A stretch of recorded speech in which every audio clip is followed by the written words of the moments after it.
కమ్యూనిస్టులకు సంబంధించిన గణాంకాలు చూస్తే ఇప్పటికి కూడా వాళ్ళు అంటే వాళ్ళని చూసి నేర్చుకోవాల్సిన స్ఫూర్తి ఏంటంటే స్వతంత్రం వచ్చాక ఈ రోజు వరకు అసలు అధికారంలోకి రాలేదు, క్రమంగా బలహీనపడతానే వచ్చారు. అయినా సరే తాము నిలబడతామంటున్నారు, అధికార ప్రత్యామ్నాయం అవుతామంటుంటారు. ఎవరో ఒకరిని ప్రత్యామ్నాయంగా తీసుకొచ్చే ప్రయత్నం చేస్తారు. వాళ్ళ బలం చూస్తే 52లో 16 సిపిఎం సిపిఐ విడివిడిగా లేవు, అప్పుడు మొత్తం ఒకటే కమ్యూనిస్ట్ పార్టీ.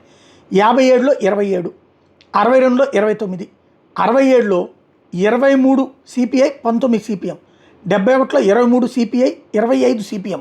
అప్పుడే బలం పెరుగుతూ వచ్చింది.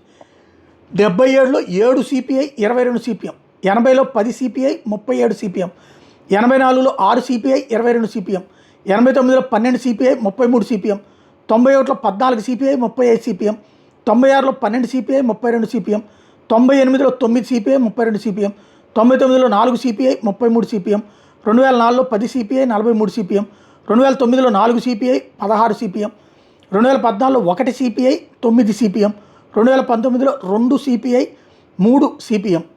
1962 ఎన్నికల తర్వాత ఆ పార్టీలో చీలికలు రావడంతో సిపిఐ సిపిఎం అయిన ఈ గణాంకాలకు సంబంధించి చూస్తే వాళ్ళు తృతీయ ప్రత్యామ్నాయ శక్తిగా ఎదుగుతున్నాం అనే పక్కన చెప్తుంటే, దేశంలో ప్రస్తుతం సిపిఎం అధికారంలో ఉన్న ఏకైక రాష్ట్రం ఓ పక్కన కేరళ.